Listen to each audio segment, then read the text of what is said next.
Anyone who has gut issues, listen up. This is what you're going to do. You're going to go to the store, the grocery store. You're going to get a glass, save your glass jars. You're going to get these 3 ingredients.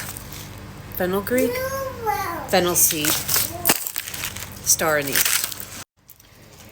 You're going to add this to the glass jar. Okay?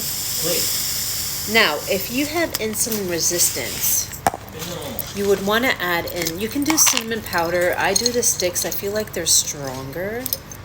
Okay?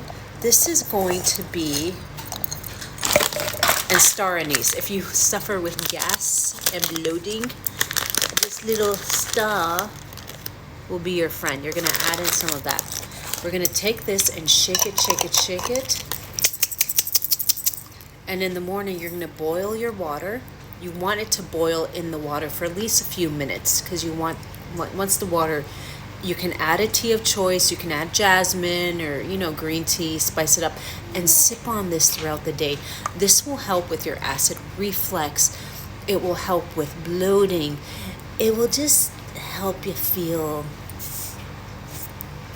calm down there. When you don't feel calm after you eat, you gotta let it go.